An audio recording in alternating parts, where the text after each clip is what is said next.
If you were at a lecture like this, a culture and justice series lecture, then my guess is that it means that you have a passion for helping people and a heart for service. And what I expect will happen over the next few years of your education, or as you start your professional career, is you're going to try to find your niche within that passion for service. And it takes some of us longer than others. And you may have some stumbles along the way, but I'm here, and Brittnay and Rebecca are here to tell you a little bit about who we are, how we came to do the work that we do, and why we do it.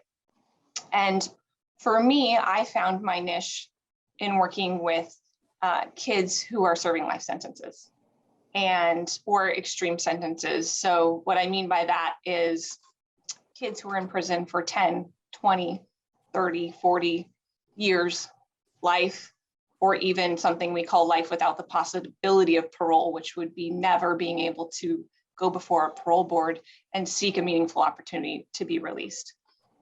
How I came to be involved in this kind of work, I'm not sure, because I actually was not really growing up a kid person. I was terrified of kids. I intended, when I went to law school, to be an adult lawyer for adults. That was my work in law school, was mostly with, and my background was in working with homeless adults.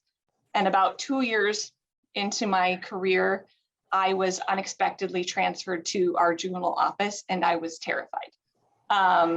And so it's been quite the journey for me, really finding that this is exactly the work that I was born to do, is to help these kids who are in these situations. This is Tyrese Franklin. We're going to actually talk about him a little bit more in a minute.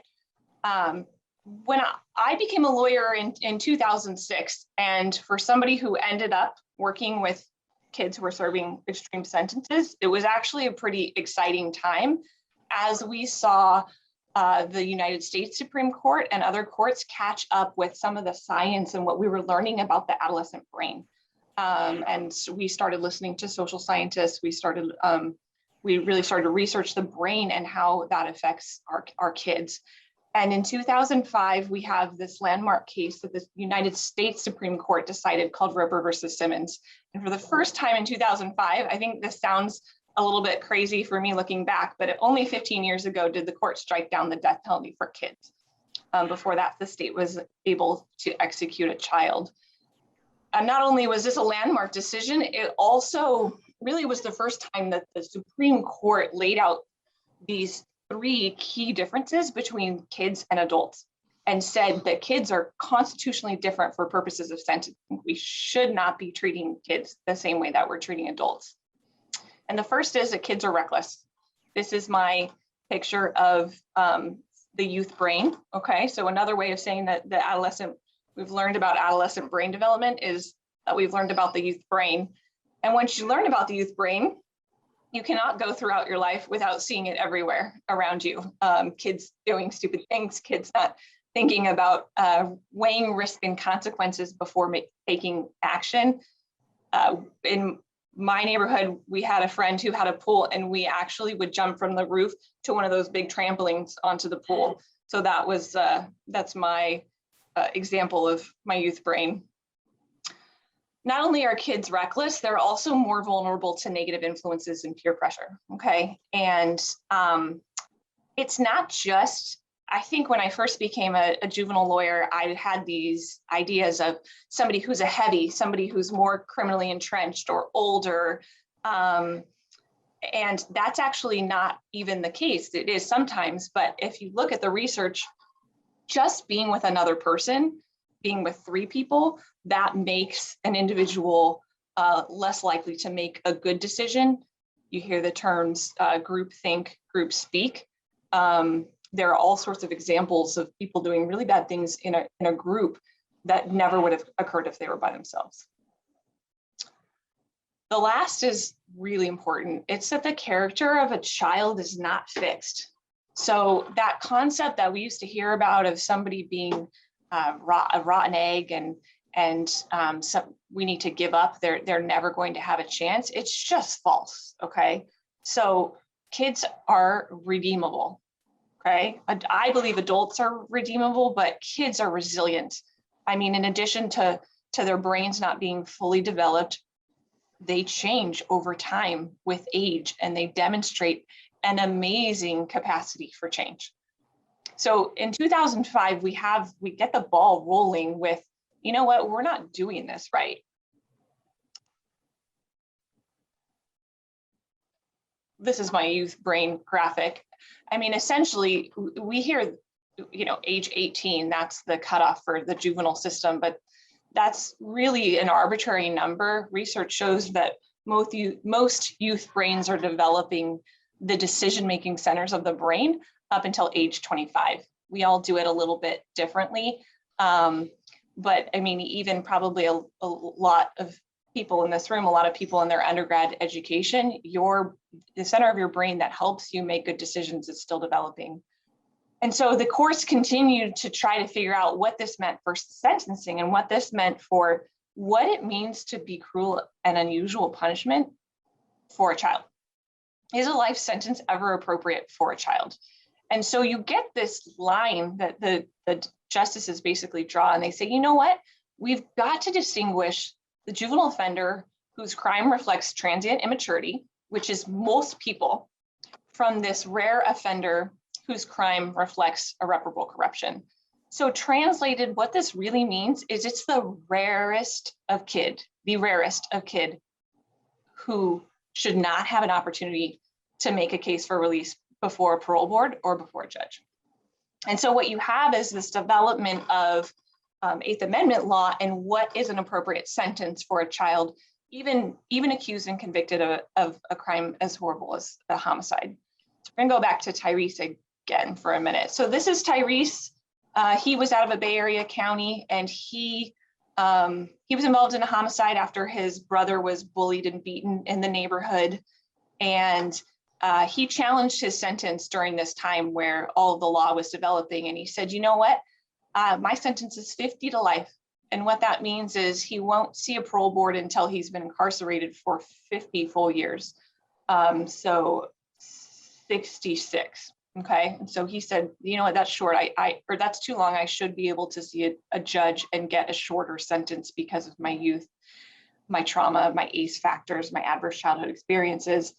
And the court said, you know what, we might agree with you, except for you're in California. And in California, the legislature the year before had enacted something called youth offender parole laws, which give most kids who are sentenced to life, most youth actually, now it's all the way up to age 25, an opportunity to see the parole board after 25 years of incarceration. And so they said, you know what, Tyrese, you'll be 41 and you can see the board then. What the court also said is, you know, so Tyrese actually lost. He lost his case. He was asking for a shorter sentence. But what the court said was, you know what, Tyrese, you should get an opportunity, though, in court to present evidence of what are called the youth factors. Okay, and those are the factors that the board has to consider at your youth offender parole hearing. They are your age, what we call the hallmark factors of youth, which are your impulsiveness, your impetuosity, your family and home environment, which the court recognized you could not extricate yourself from, your circumstances of the crime, your familial pressures, peer pressures, how many crimes are committed in groups, the incompetencies of youth in dealing with attorneys, the police, and the court system itself. I can't tell you how many clients that I have who at age 15 had to decide whether they were going to take a 20-year sentence or not, and had very little time to make that decision. That's an incredibly difficult decision. They're not equipped to do that. They don't deal well with police. They're not sophisticated. And even in dealing with attorneys, it can be incredibly difficult when you're dealing with young kids or anybody under 25. And the fifth is what I touched on already, that capacity for change. And we don't always know that, but we can look, I'm going to talk a little bit more later, we can look for signs even early on for that capacity for change, but most kids have it. So what we started doing in the public defender's office in 2016 is we started going through the list of kids who were in prison, and we started preparing biopsychosocial type mitigation reports for hundreds of youth in the prison system in preparation for their parole hearings. And that's something that Brittnay and Rebecca were both involved in. And how do we do it? When you have read as many probation reports or as many sentencing reports or police reports or prison reports as I have, and most people in the justice system, it starts to all sound the same. You know, mom had substance abuse issues, person was in the foster care system, truancy issues, moved around. And it's really important when we started our mitigation unit that we told our clients stories. And so I want to give a couple examples of how we do that. So you see these beautiful glass grapes here. One of the very first mitigation reports that we did was for a client named Eddie. And the SSP submitted the report to me, and I'm reading about Eddie's life, which was very difficult. And I get to this part about glass grapes, and Eddie was basically bragging about how he didn't have much, didn't have wall coverings, didn't have much in the refrigerator, no art, no possessions, very few clothes, but they had in their house these decorative glass grapes, and he just loved them. And then one day he realized that, gosh, are there fewer glass grapes? Is that getting smaller? What is going on? And he kept noticing it and kept thinking it was strange, but he couldn't figure out what was going on with the glass grapes until one morning he came out into the living room and he saw a broken glass grape, drugs, and realized that his parents were using the glass grapes as makeshift pipes and bowls to ingest drugs. And I just remember thinking, oh, okay, that is so much more powerful. His experience and how he experienced that, how he felt, how it impacted him over time was so much more powerful in explaining who Eddie was than us one line in a report saying, you know, parents had substance abuse issues. We had another case early on. Again, I'm reading a report, and the social worker had interviewed an aunt of a client, and the aunt had talked about not only that she had to just go check on our client because of mom's substance abuse issues, but that she actually would go in the house every week or so, go into the refrigerator and poke holes in the packaging of the food, including the meat, slice the meat packaging so that mom couldn't sell the meat for drug money, and so that she could ensure that her nephew was able to eat some protein.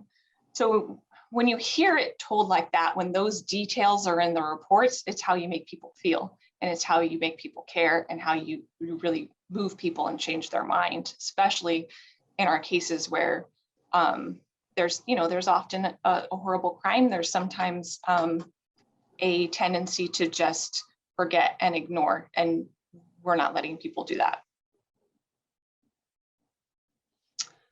Oh, I'm going to go back for a minute. One of the other things I do, so mitigation has been a really important part of my work in the public defender's office, but the other important part over the last few years has been in resentencing clients on who were convicted of felony murder. So without getting too detailed into a law school class, felony murder is a pretty archaic law, in my opinion, in which anybody who is involved in a felony, and the most common were robbery or burglary, and somebody dies, and you weren't the killer.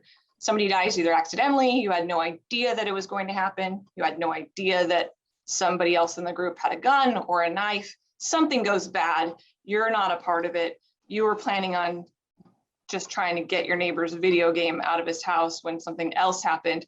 It didn't matter, you were convicted of murder under that theory, regardless of whether you intended to hurt anyone or participated in the death in any way at all. It's a law I was shocked when I learned about it in law school, and I saw it play out over 15 years of my career. And in 2019, thankfully, and somewhat surprisingly, the California legislature started to limit the felony murder law. And not only did they limit it, they provided a mechanism to try to change the convictions of certain people who had been convicted of felony murder. And that became my project in 2019. It has not been easy. There has been a lot of resistance, and I've litigated the cases for years. And I am happy to say that over the last 2 months, I did have 2 clients resentenced to 6 years on robbery. One of them had served 12 years in prison already, and the other 23. One of them, Daryl, gave me permission to share his story, and he was 15 years old in 1997, walking around his not very great neighborhood in San Bernardino. He met up with, he saw 2 18-year-old kids who said that they were planning on going in a house and seeing what they could find, and he should come with them. At 15, he followed them. He literally followed them all the way into the house. And when he got inside, he saw that the elderly homeowner was home, and he saw one of the other individuals push her. And he said, no way, I'm not doing this. I'm out of here. This is a bad idea. And he fled. And not only did he flee, he convinced the lookout, who was the younger brother of one of the individuals inside, to also leave and not be involved in the burglary or whatever was happening. 2 days later, he found out that the woman had been killed on that day. His fingerprint was found inside. He was tried and convicted of murder at 15, and he walked out of prison after 23 years, about 2 weeks ago. And he called me crying and said he just wanted to get job training. and it took me a minute. I mean, I had just fought so hard that I had told him, look, we have social workers and we're going to help you.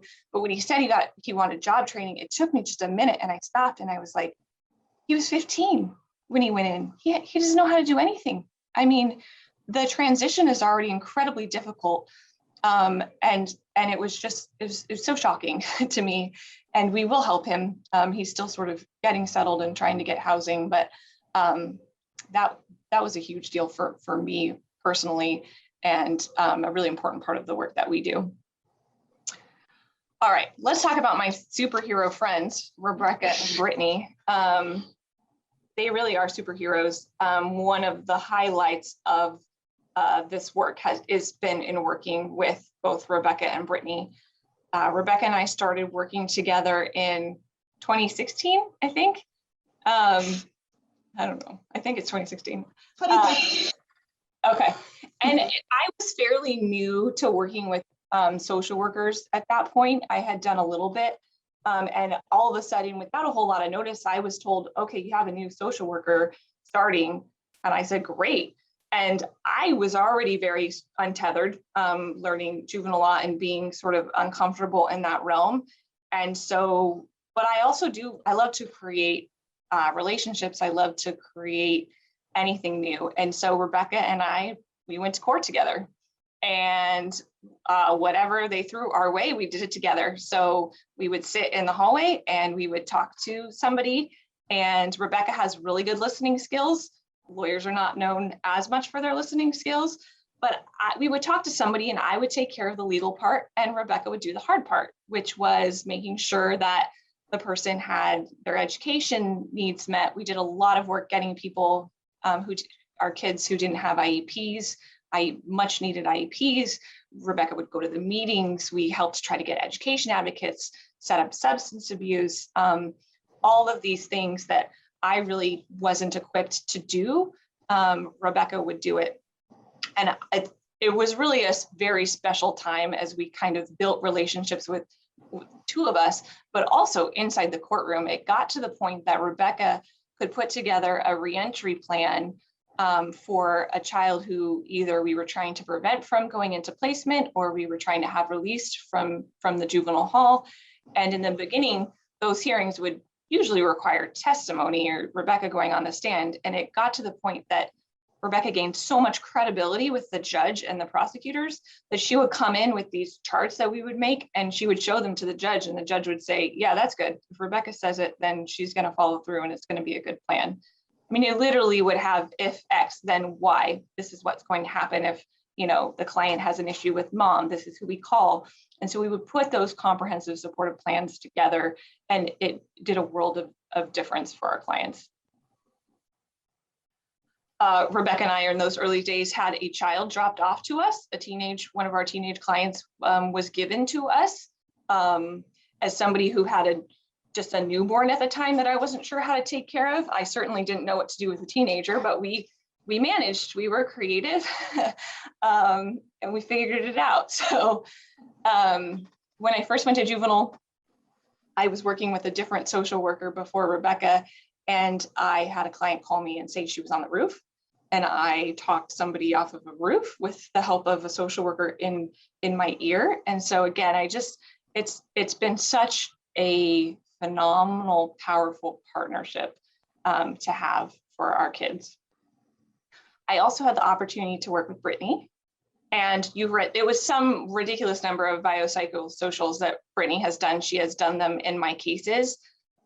This is a case that is incredibly near and dear to my heart because it involves both of those two passions that I've told you about. So it's both somebody who is a youth offender that will have a mitigation hearing in front of the parole board at some point. And he also was convicted of felony murder before the law changed. And so Brittnay, she would go to visit him before he was convicted. She would go to visit him after he was convicted. And she really spent a long time building a rapport with Irwin, which was, I mean, you're talking about obviously the most difficult time in his life, and she was still able to provide a constant for him where I wasn't. I actually tried this case while 8 and 9 months pregnant. It was a 9-week trial. I was pretty much in labor during the closing argument, and so I wasn't even there for the verdict. My husband, who's also a lawyer, had to be there for the verdict. And so Brittnay being there and providing that consistency afterwards when I was on maternity leave was so comforting to me. But when we talk about capacity for rehabilitation, this is the section from my brief, but you can see that I'm quoting from Brittnay's report.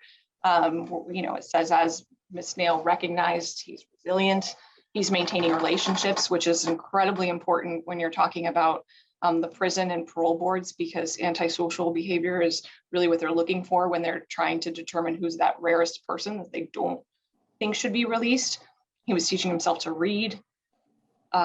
So the difficult thing sometimes, even somebody like Irwin, when we're doing this interview with him, you really have to build the rapport, and you really have to spend a long time for him to even realize what his life was like. Because in the first few interviews, it was very much, you know, things were great. I was great. I had everything.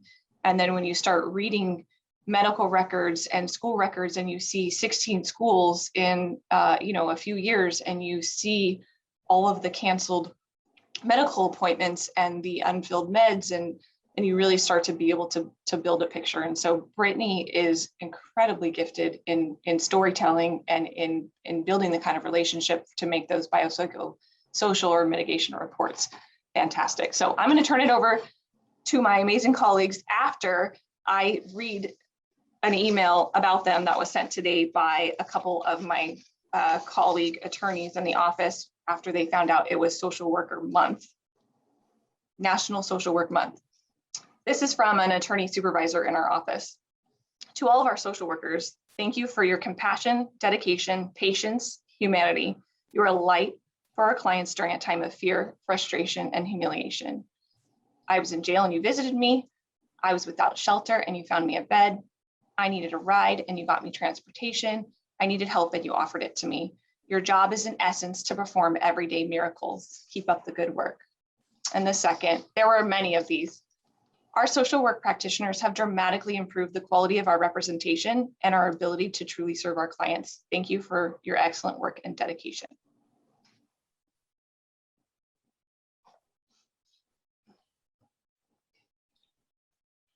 I really don't even know how to go after what Kellie just did right there.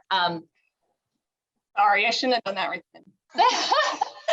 No, just all together. I mean, just everything that you talk about and the passion that you show. I mean, it's just something that we see in our office every single day. I don't think people recognize as much unless you work within our office to see it, but we see it between the attorneys. I was just watching it during the break between the fireside chat and then coming back in for the presentation.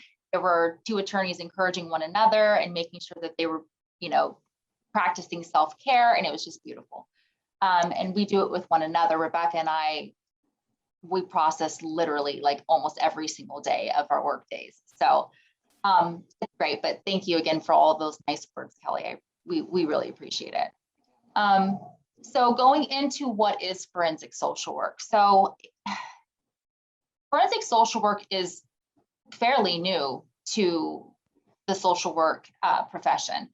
It has not been around that long, but there has been, and it was recognized, this vital need for social workers to be not only educated on legal, but know how to work in legal settings so they can bridge the gap between social work and the legal settings. And so really what it is that they're applying social work theories to real world issues, basically to address the legal system. And so there's quite a few different agencies. I know when I first heard of forensic social work, what I would normally hear about would be psychiatric hospitals, social workers working in psychiatric hospitals. And absolutely, yes, that's forensic social work. But they're actually in so many different areas, and it's expanding as we go. And so you'll see here, I have listed court systems. So they work in different areas of the court systems, depending on different agencies. But we also see that there's contract social workers for the court system, and they actually write reports such as mitigation reports that Kelly was speaking about. Child and family agencies. So when we speak of the social workers who are working with domestic violence, so spousal abuse or neglected or abused children, when they're going into court and they're testifying on behalf of what they may have seen going into a home, they're doing forensic social work. Hospitals, so medical hospitals. So a lot of times when people go into medical hospitals, they're going to need to be discharged, but they could be losing family members. They could be losing homes when they're in medical hospitals. Or what do you do when you have a patient come in and they have nowhere to go after? So forensic social workers have made such incredible changes within our medical systems as well.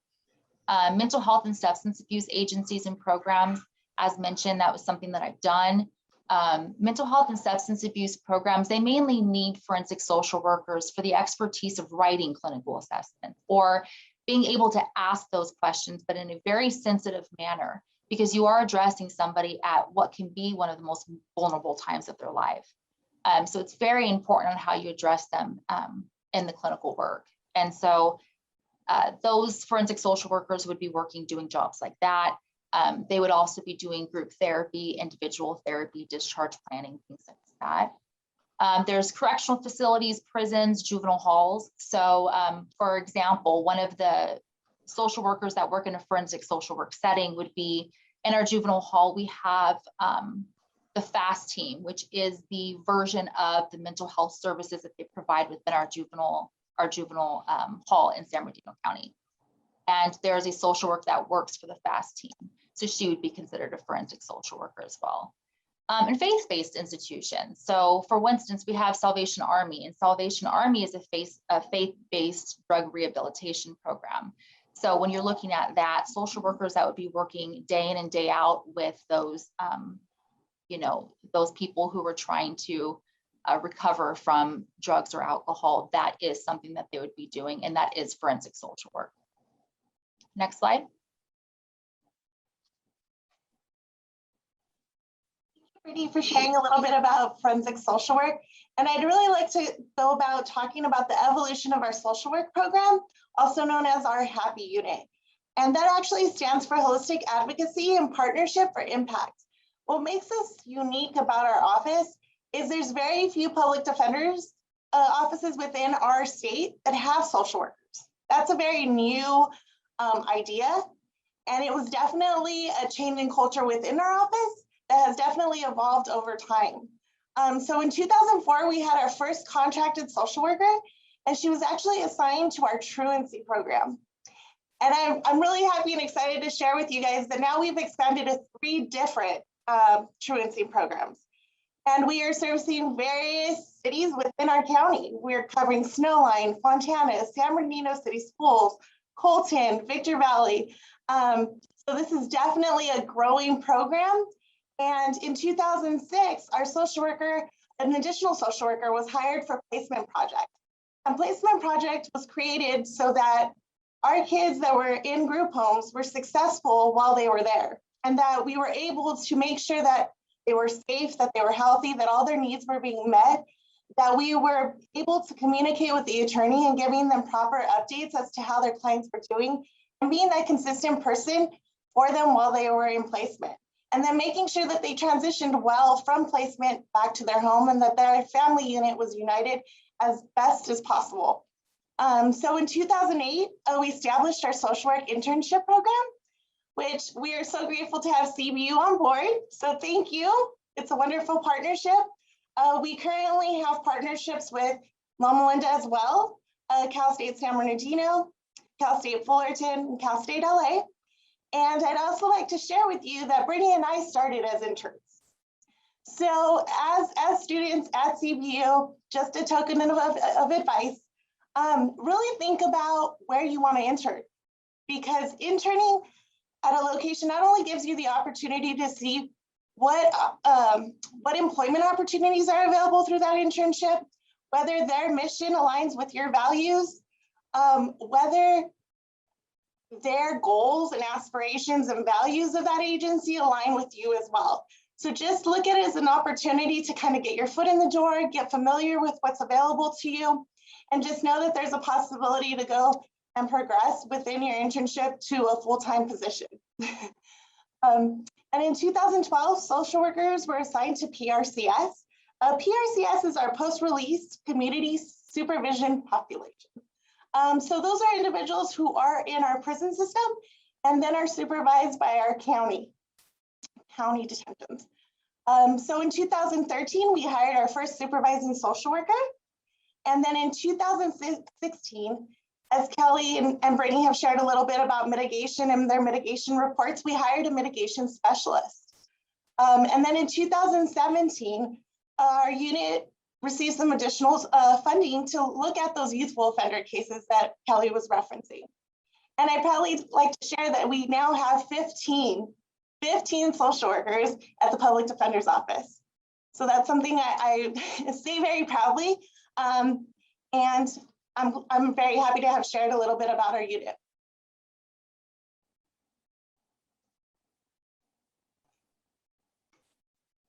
Okay, so I want to start off just talking a little bit about what our social workers do in juvenile. So there's several programs, as you can see on here, and Rebecca actually highlighted quite a few of them, considering that's the first programs we had with social workers. But before I do that, I really want to talk about the biopsychosocial assessments that we do for court. The importance of this, Kellie was already honing in on, is creating that story and painting the picture of somebody's life. It is so vital to do that, considering that a court does not see and does not know anything about a youth or an adult unless we tell them. So when they come in, and I tell this to my juvenile kids, especially before I'd write a report for them, I would always just highlight to them the idea of, you know, when you walk into a courtroom, there's paperwork, there's words written on a paper about something that you supposedly did wrong. Does that define you? Not necessarily, right? But they don't know that. There may be just information they provided from a police report or a probation report. They don't know who this person is. And whatever 10 or 15 second bad decision that they make, that does not depict who somebody is. And so these reports give us an opportunity to do that. We are able to talk about the good, the bad, the ugly, the, you know, just everything about somebody of their, from their upbringing all the way until nowadays. And so pieces of that, like what comprises a lot of our reports, we're going to be talking about current day and past history of mental health, substance abuse, familial environments, familial dynamics.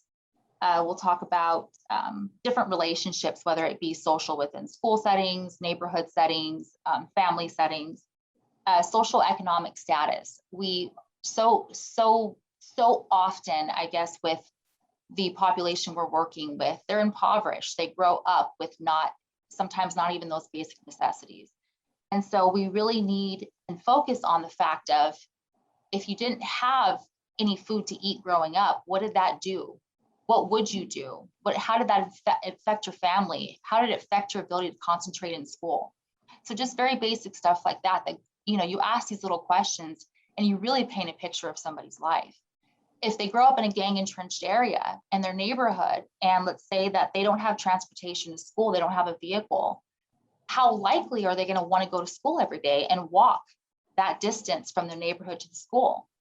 So it's things like this that we really need to paint the picture of a child or an adult's life.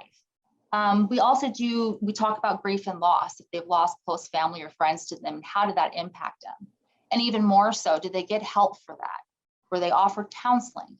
Was there anybody they can talk to? So was that their mentor? Was that their role model? So just questions like that.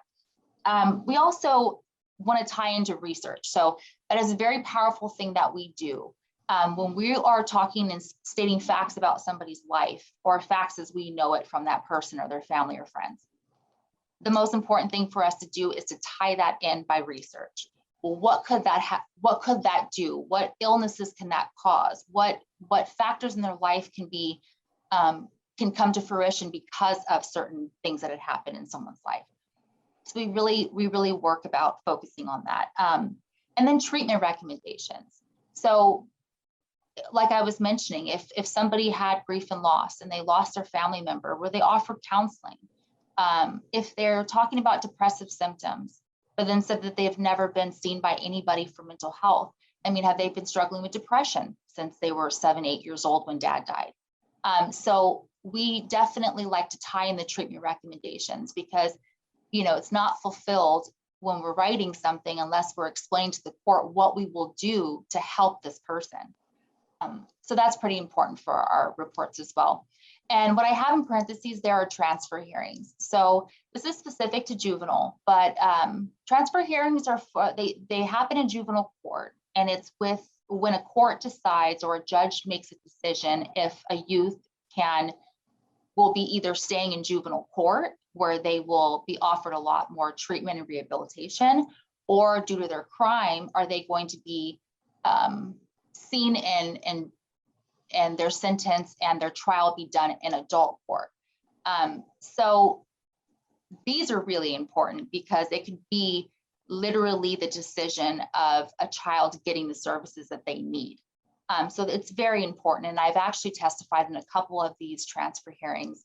And I was just telling Kellie and Rebecca, not even just when we were doing just a quick run through earlier today, that the first time I testified on a transfer hearing, I had gotten through and I was asked questions from the public defender, and I was asked questions from the DA, and I was like, okay, yeah, I got this, I had this down. And then I had the judge turn completely to me, look me straight in the eyes and tell me, do you think this child deserves to stay in juvenile court?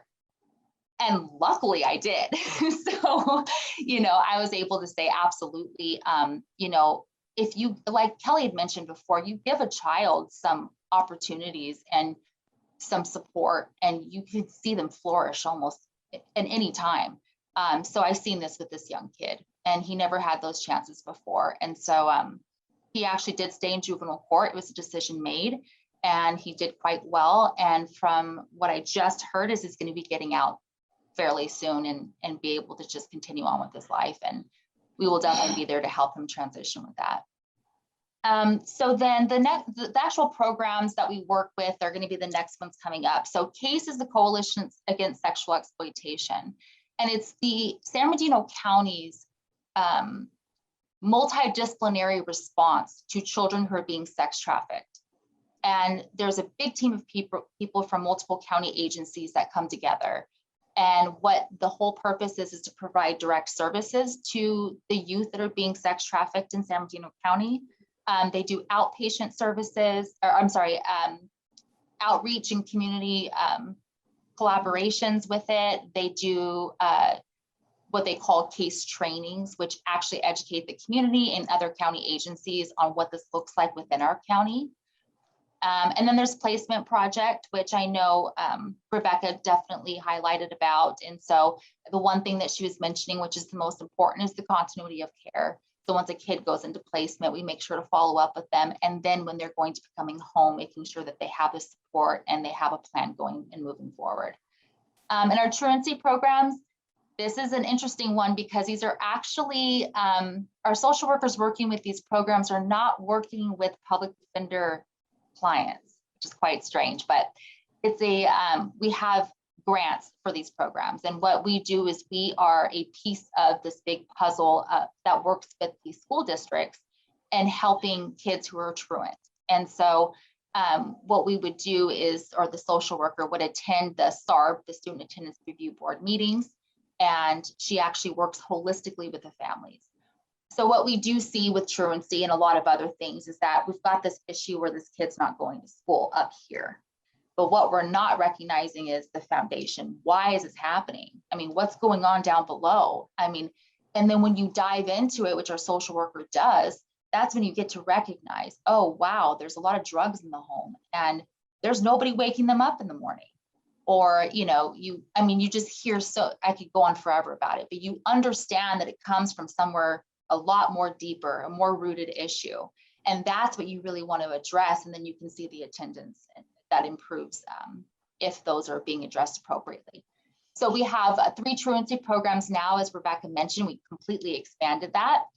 So Let's in Truancy, we have MAP, making attendance priority, and then we have SAFE, supporting attendance verification. And then our specialty courts, we have multiple of those. So drug court we have is just our drug diversion program for the young boys and girls that are having issues with substance abuse. So they go to those programs and we kind of help them with their graduations and the services in between. Then CETA courts for the mental health. And so we actually help them by going to court. CETA court helps them get into any programs, outpatient mental health programs. If they need psychotropic medications, we help them with that. And then once again with graduations.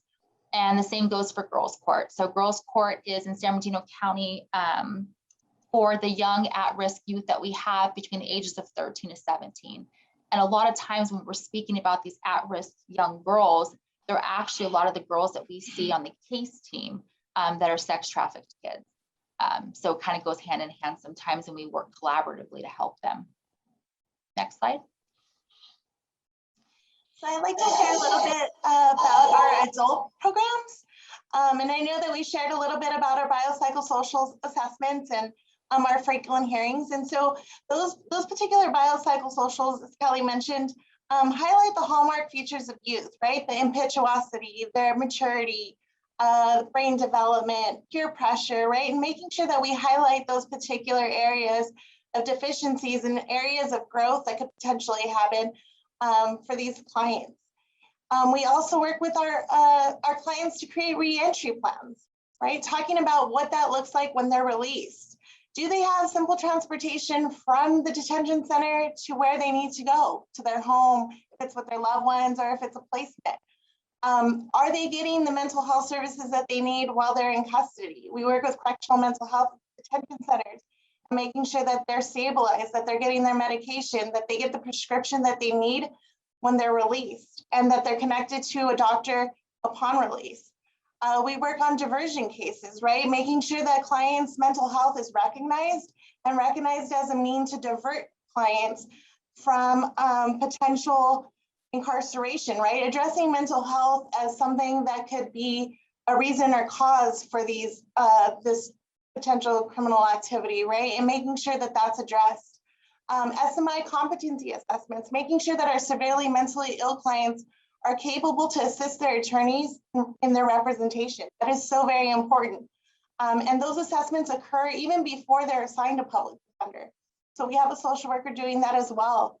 We have social workers that are all preparing referrals and connections to services, housing. If it's simple, I mean, it doesn't seem simple, right? But if you're not meeting your client's basic needs of food, clothing, housing, we're not setting them up for success, right? We need to at least start at the basics and then build upon that. Make sure that they have counseling services, making sure that they have employment opportunities, making sure that they have opportunities to pursue education if that's what they would like to do as well. Also working with our post-release community supervision population, those that have been incarcerated in prison settings for a very long time and go into our county settings. And are they being serviced? And what does that look like? And what does their re-entry opportunities, what's available for them, and exploring that. Specialty courts. We too have specialty courts for our adult population. We have drug court and mental health court, veterans court. And our role there is to, one, be an advocate for our clients, two, to be a support to our attorney, and three, making sure that they have everything they need to be successful to complete those specialty courts. We often work with clients to make sure that they have housing, because they will not be accepted into these specialty courts if they don't have housing.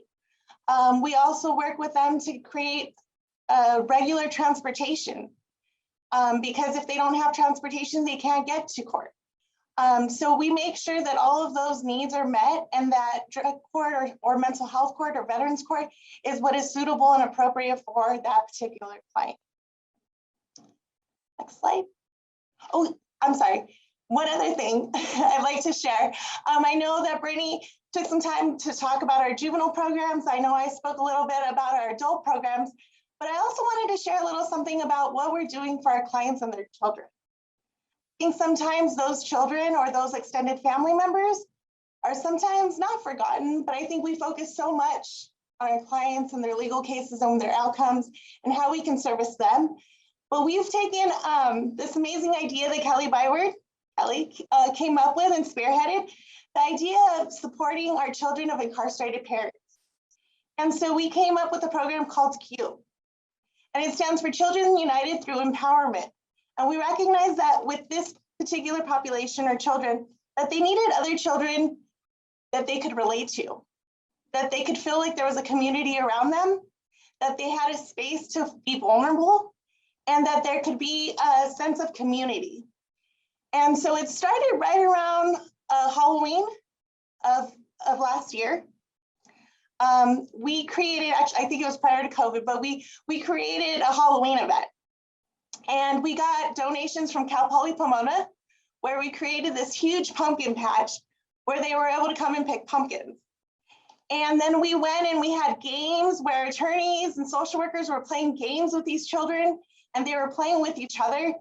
And we were able to get donations from Desiree Industries for free Halloween costumes, where children got to pick what their Halloween costumes were going to be. We had a DJ, and it was one of our parents. So he was giving back to the community as well. And it was just so nice to see parents or grandparents that were taking care of these children and doing the very best that they could while their loved ones were incarcerated. And these children depended on these activities. And so as we went along throughout the year, come Christmas, we actually got Christmas donations and we delivered Christmas gifts. In addition to that, when COVID hit, we made sure that these families had masks. We made sure that they had hand sanitizer. We made sure that they had food. We went to food pantries and made sure that those families had food, because obviously those were some of their concerns.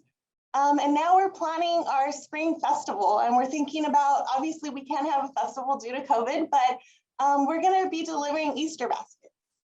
And I know that oftentimes we take that for granted and we assume that everybody has the opportunity to experience the holidays, and that they would have the opportunity to have baskets and have candy and be able to celebrate that way. But that's how we're gonna connect with those families. And we plan on doing many more activities as well to keep that community united and together. Next slide. I'm going to hold the PowerPoint hostage for a minute just to add to something that Rebecca said. When we're talking about the work we've done with children with incarcerated parents, it is a project that I wanted to get started years ago in our office. And I think it's important to note that I tried and failed, because we've are talking a lot about all of our successes right now, but I think it's also important to note that it's not all successes. This work is not perfect, and sometimes things don't get off the ground, but we didn't give up and we regrouped. And later, Rebecca and her team have launched a program that we weren't able to get off the ground a few years ago. And so I just wanted to make sure, I think we showed a lot of vulnerability in the fireside chat with, we're not perfect people, we're not perfect at our job. And so I think that is a good example of something, of a failure that we later, with Rebecca's persistence, turned into something really special. And now I will let you have your slide. Thank you. I think. Will let me run the PowerPoint. I'm not very good at it. Okay. Okay. So Judge Alexander is in our photo here. She was our Victorville juvenile attorney who, her and I and Kellie, we worked very strongly together.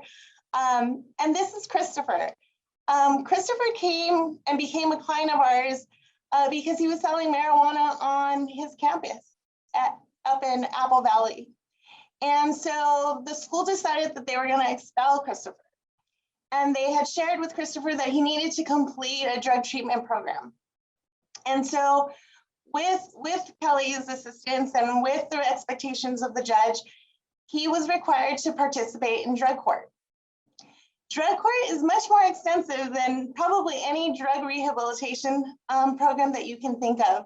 There's weekly check-ins, if not bi-weekly check-ins. There's random drug testing. There's counseling services that need to be taken advantage of.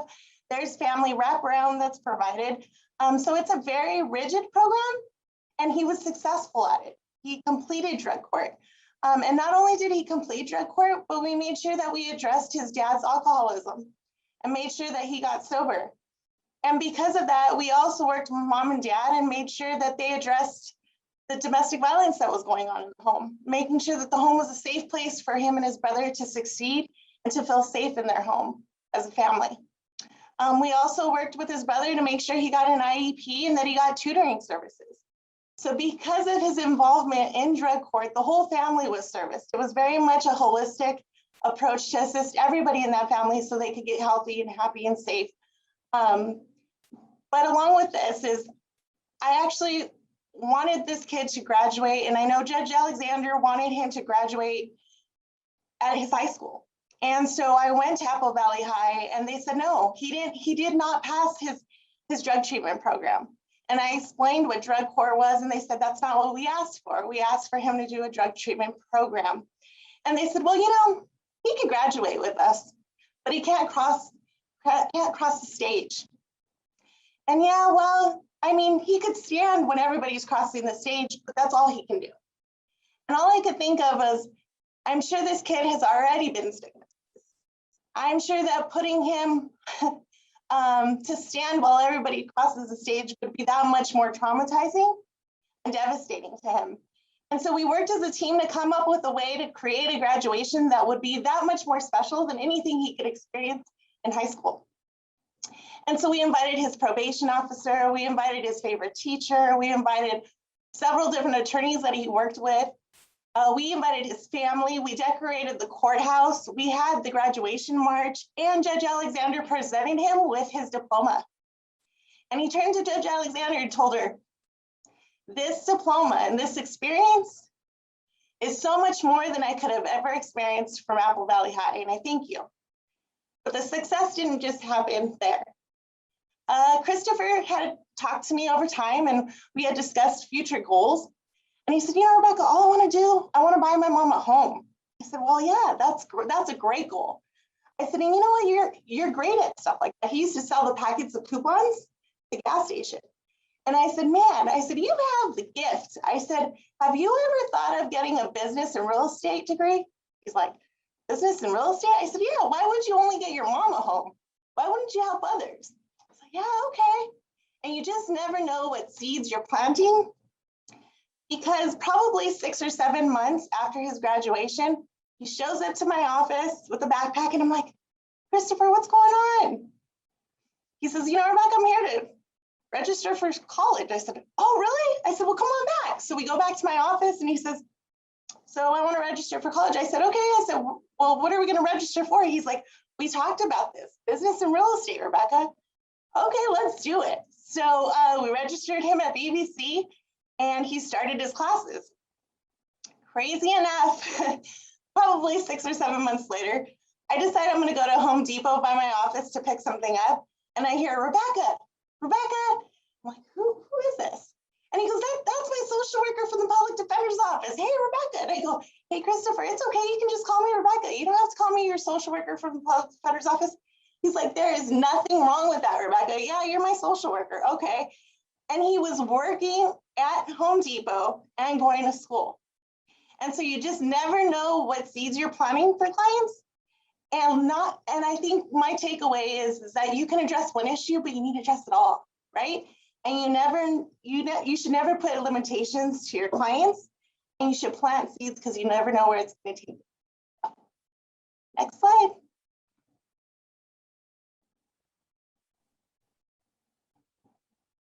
Okay, so this is the last one we have, but we decided to do one more of our success stories, and they're hard to pick because there's so many, and really there's so many ways to define success, and for each of our clients it's very different. So really it is case by case, and it's personalized to that person as to what is success for them in their life. So as we noticed with our wonderful clients that we do have, that some of them will find success at smaller things, whereas others have bigger goals and dreams, and they can get that too. But you just meet the client where they're at, and you really help them with what they want. So with this success story, I wanted to preface it by saying this was a young girl I ended up working with for at least a couple of years, and she wasn't one to reach out for help before she started being involved in this. And so the fact that we created such an amazing relationship was very powerful to me. And I think it really changed the trajectory of her life, along with the attorneys that worked with her and the court systems that worked with her. There was just so many wonderful things that came out of it. So I'm going to give you kind of a brief synopsis on what we did for her and how she became very successful. So there was a young girl. She was 16 years old when I first met her, and she came into girls' court. And girls' court was the court that I was bringing up to you guys, that was for young girls between the ages of 13 to 17 who were considered at-risk youth. And I'll use pseudonym Rachel just for confidential reasons, because I didn't actually ask her specifically if I can use her name. So Rachel came into girls' court, and mind you, girls' court was not a court-ordered program per se. I mean, you had to voluntarily go to it, which means you could stop it at any time. There weren't any penalties for that. It wasn't put in by the court that it was mandatory. So she willingly wanted help. She was 16 years old. I'd only met her a couple times within girls' court because it was only once a month. It's usually a setting for all the girls to get some type of service, or they have some type of presentation for them to learn some of the skills that they may need for in the future. So I didn't really get that much interaction with her, but I got a phone call one day from one of our juvenile public defenders who had worked with her and was the representative for girls' court. And the juvenile attorney called me and said, hey, look at, she said her name, Rachel. Rachel's in girls' court. She called me. She said she's going to be homeless. She has no food. She has no clothes. I mean, what do we do for her? Can you contact her? So of course I immediately called her, and I got her in my office that day. And being able to speak with her, immediately, Rebecca was actually there with me and was helping me, but immediately we just thought, okay, what can we give her now? And we have a lot of donations we get from nonprofit organizations and stuff. So we had gotten her a few pairs of shoes from, we have a Shoes That Fit, a donation place we work with, or a place that donates shoes for us. Whatever clothes we had that were in the closets that we had from donations. We gave her like gift cards for restaurants for food, Stater Brothers gift cards so she can go grocery shopping if she needed it.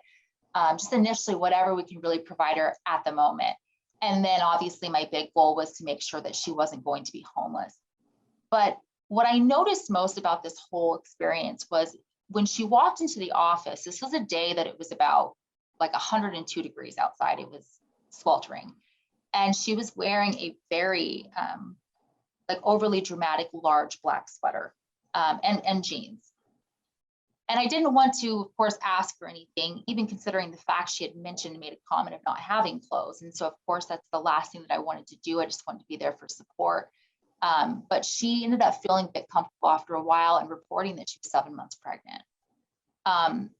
And she was embarrassed by it, and she was scared, not for herself, but for her unborn child, and that she had a child who was also 1 year old, a young boy. And she did not know what to do. She was in fear of being on the streets and not being able to really take care of them. So this became even more of a bigger issue. So then Rebecca and I are like, oh my gosh, what are we going to do? You know, let's just get her whatever we can. So what ended up happening with Rachel was that we ended up getting her housing right away before she was on the streets. And it was very specialized housing through a program called FAP, which is, I'm blanking on it right now. Family Assistance Program. Thank you. So we work with them a lot because they work with our trafficked youth a lot and our at-risk youth overall. So we contacted FAP, and they have specialized transitional housing programs. And so they were able to get her into a housing place that was very comfortable for her. It was a place where there was other females and women who had children as well. So she got a lot of support there. So we got her into that program and got an emergency request put in for her through a program called Children's Fund that we work with. And she were able to get all the necessities for her newborn baby that was coming. We got her, like you can see here, this was a donation from one of our social workers. It was a brand new crib that she used. She just said she could have it. All kinds of different toys, clothes. We basically got her set up completely for anything that she would need. She got a double stroller. I mean, just whatever we could to make her be as successful as possible with that. And really what happened is that she was in such a good situation that she was able to go back to school and focus on school, as well as take care of her two children when her newborn was born. She completed high school because of that. She obtained employment. And she even was like she was part of the CUTE program. She was one of the families we were working. And so she went to all of our events. She was always at the Christmas event. She was at the Halloween event. Anything that I would say, hey, Rachel, you want to come over? Yeah, sure, let's go. So she became a really big piece of like our family, our happy unit family, basically. But yeah, she became very successful. And the last thing that I heard from it was that she was working, like I said, obtaining employment. And she also had basically successfully transitioned out of that transition home.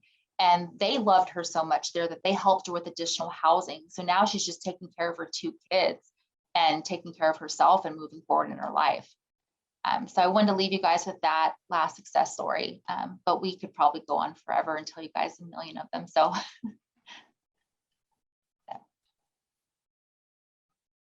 Anne Frank needs no introduction from me. I mean, she demonstrated incredible bravery in the face of unspeakable horrors. And I think what is even more amazing than that is that she still wrote this in her diary. In spite of everything, I still believe that people are really good at heart. And that is something that we do every day. We encourage everybody, both in our practice and outside, to look for the humanity in people and honor that. So thank you.